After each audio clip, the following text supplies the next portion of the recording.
She closed the biggest partnership that quarter. No victory lap, no viral post, just 10 quiet follow-ups and 3 people who showed up for her. Welcome to Boardroom and Bonnets with me, Tamika, and my co-hosts, Destinee and Miss B. I love that image. Planting seeds and coming back to a forest. That's my whole style as a mom and a leader. Low drama, long play. Right. Quiet doesn't mean hidden.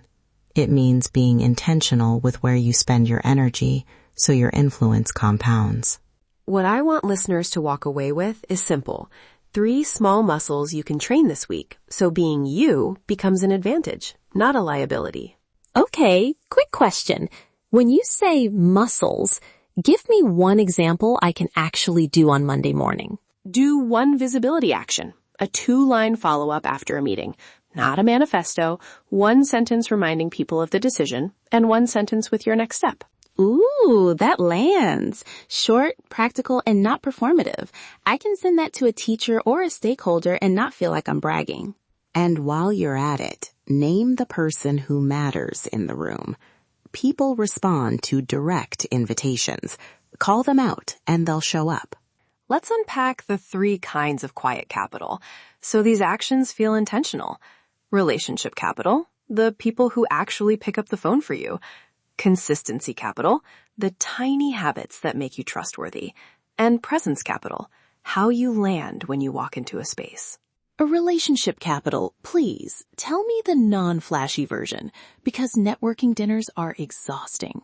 Non-flashy, 3 touches a week to 2 people who influence your next move. Not a LinkedIn spray, an article with a note, a 5-minute check-in, a quick thinking of you text. Those add up faster than a conference invite. I do that with my mom group, 1 2-minute call a week, and suddenly favors and babysitting swaps are just easier. Real social capital, real impact. Consistency capital is underrated. The person who always sends the Friday update becomes the default leader because reliability builds trust faster than charisma. Presence capital is the 3rd piece. Tiny rituals that change how your words land. A 2-second pause before you speak, a concise frame sentence, picking the 1 question you want answered and asking it directly.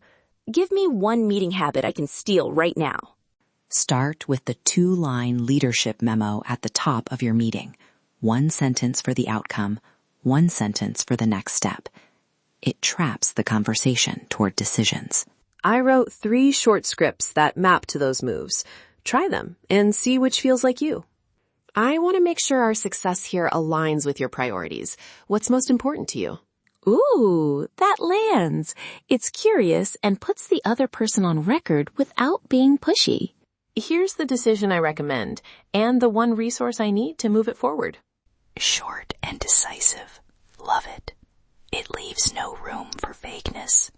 I'll follow up with the 2 next steps we discussed and loop you on progress next Thursday. That's the one I used with my son's teacher. Sent it Tuesday, teacher replied Friday. That worked, thanks. No drama, just suddenly I'm in the loop. Low-key power. Delegation multiplies presence.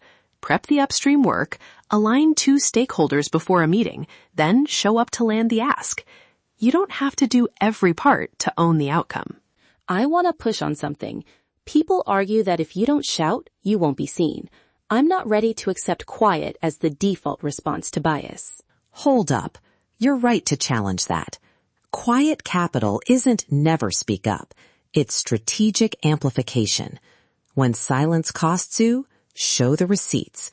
Bring the data, loop allies, and pick a moment to be loud with evidence. Exactly. Use quiet as your baseline and amplification as a tool.